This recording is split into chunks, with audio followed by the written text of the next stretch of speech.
Hi everyone, welcome to my channel. ಎಲ್ಲರೂ ಹೇಗಿದ್ದೀರಾ? ಎಲ್ಲರೂ ಚೆನ್ನಾಗಿದ್ದೀರಾ ಅಂತ ಅಂದ್ಕೊಂಡಿದ್ದೀನಿ. ನಾನು ಕೂಡ ಚೆನ್ನಾಗಿದ್ದೀನಿ. ನಾನು ಇವತ್ತು ಫ್ರಿಜ್ಜಿನ ಆಹಾರ ಕೆಡ್ತಾ ಇದ್ದರೆ ಅದಕ್ಕೊಂದು ಕೆಲವೊಂದು ಟಿಪ್ಸ್ಗಳನ್ನು ಹೇಳ್ತಾ ಇದ್ದೀನಿ. ಫ್ರಿಜ್ನಲ್ಲಿರುವಂಥ ಆಹಾರ ಬೇಗ ಹಾಳಾಗುತ್ತದೆಯೇ? ಈ 5 ತಂತ್ರಗಳು ಅದನ್ನು ಹೆಚ್ಚು ಕಾಲ ತಾಜಾವಾಗಿಡಲು ಸಹಾಯ ಮಾಡುತ್ತದೆ. ತರಕಾರಿ, ಹಣ್ಣುಗಳು, ಹಾಲು ಅಥವಾ ರಾತ್ರಿ ಉಳಿದ ಅಡುಗೆಯನ್ನು ಹಾಳಾಗದಂತೆ ಸಂರಕ್ಷಿಸಲು ನಾವು ಫ್ರಿಜ್ಜನ್ನು ಅವಲಂಬಿಸಿದ್ದೇವೆ.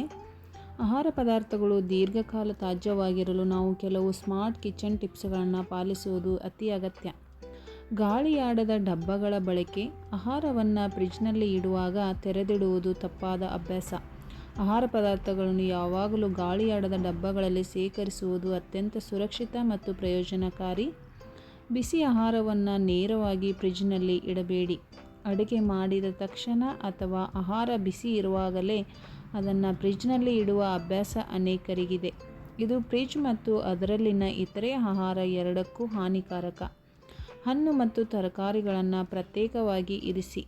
ನಮ್ಮೆಲ್ಲರಿಗೂ ಹಣ್ಣು ಮತ್ತು ತರಕಾರಿಗಳನ್ನು ಒಂದೇ ಬಾಕ್ಸ್ನಲ್ಲಿ ಅಥವಾ ಪಕ್ಕದಲ್ಲಿ ಇಡುವ ಅಭ್ಯಾಸವಿರುತ್ತದೆ. ಆದರೆ ವಿಜ್ಞಾನದ ಪ್ರಕಾರ ಇಂತಹ ಸಂಗ್ರಹಣೆ ಸರಿಯಲ್ಲ. ಫ್ರಿಜ್ ಅತಿಯಾಗಿ ತುಂಬಿಸಬೇಡಿ. ಹಬ್ಬದ ದಿನಗಳಲ್ಲಿ ಅಥವಾ ವಾರದ ಸಂತೆ ಮಾಡಿದಾಗ ನಾವು ಫ್ರಿಜ್ಜನ್ನು ಕಂಠಪೂರ್ತಿ ಡೋಂಟ್ ಓವರ್ ಕ್ರೌಡ್ ತುಂಬಿಸುತ್ತೇವೆ. ಹೀಗೆ ಮಾಡುವುದರಿಂದ ಫ್ರಿಜ್ ಒಳಗಿನ ತಂಪಾದ ಗಾಳಿಯ ಸಂಚಲನ ಏರ್ ಸರ್ಕ್ಯುಲೇಷನ್ ಸರಿಯಾಗಿ ಆಗುವುದಿಲ್ಲ. ನಿಯಮಿತವಾಗಿ ಫ್ರಿಜ್ ಸ್ವಚ್ಛಗೊಳಿಸಿ. ಮನೆಯ ಮೂಲೆಗಳನ್ನು ಸ್ವಚ್ಛಗೊಳಿಸುವ ನಾವು ಫ್ರಿಜ್ ಸ್ವಚ್ಛತೆಯನ್ನು ನಿರ್ಲಕ್ಷಿಸುತ್ತೇವೆ. ಫ್ರಿಜ್ನಲ್ಲಿ ಚೆಲ್ಲಿದ ಹಾಲು, ಹಳೆಯ ತರಕಾರಿ, ಎಲೆಗಳು ಅಥವಾ ದೀರ್ಘಕಾಲದವರೆಗೆ ಇಟ್ಟ ಪದಾರ್ಥಗಳು ಬ್ಯಾಕ್ಟೀರಿಯಾಗಳ ಕೇಂದ್ರವಾಗುತ್ತವೆ. ಈ ಕಿಚನ್ ಟಿಪ್ಸ್ ನಿಮಗೆ ಹೆಲ್ಪ್ ಆಗಿದೆ ಅನ್ಕೋತೀನಿ. Thank you so much. Bye everyone.